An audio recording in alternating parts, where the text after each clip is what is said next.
NA71 Sialkot में रेहाना डार, उमर डार और उस्मान डार की जानिब से 8 फरवरी के आम इंतखाबात में रेहाना डार के मैंडेट पर डाका डालने के खिलाफ एहतजाजी कॉल दी गई। हमारे ब्यूरो चीफ सियालकोट नौमान चौधरी की रिपोर्ट के मुताबिक अवामी रद्द-ए-अमल से खौफजदा होकर ख्वाजा आसिफ ने सरकारी मशीनरी को इस्तेमाल करते हुए डिप्टी कमिश्नर सियालकोट जुल्करनैन हैदर लंगड़ियाल के जरिए रातों रात दफ़ा 144 नाफिज करवा दी ताकि अवाम एहतजाज ना कर सके और मीडिया कवरेज भी रोकी जा सके।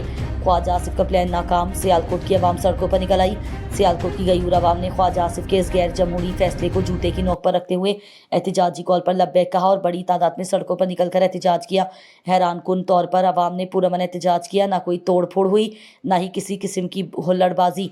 ये एहतजाज एक वाज़ेह पैगाम था कि अवाम अपने वोट की इज्जत पर समझौता नहीं करेंगे। फरवरी 2025 है, आज फरवरी 2024 पाकिस्तान की आवाम ने एक ऐसी तारीख रकम की कि दुनिया के सारे अजूबे एक तरफ और पाकिस्तानी आवाम का 8 फरवरी का अजूबा एक तरफ।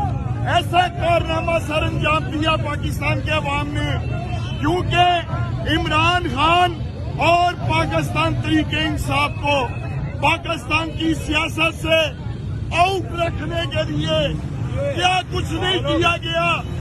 इमरान खान की हुकूमत छीन ली, इमरान खान पे कातिलाना हमला किया, इमरान खान की पार्टी का निशान छीन लिया, इमरान खान को जेल में बंद कर दिया, सजा दे दी। लेकिन उसके बावजूद पाकिस्तान की आवाम इमरान खान के साथ खड़ी है। सियालकोट में ख्वाजा आसिफ 8 फरवरी का इलेक्शन कोटी हार गया था, पूरा पाकिस्तान जानता है। और उसके बाद 9 फरवरी को ख्वाजा आसिफ को जैली फार्म के जरिए असेंबली में भेज दिया गया। जैली हुकूमत, जैली हुकूमत, जैली हुकूमत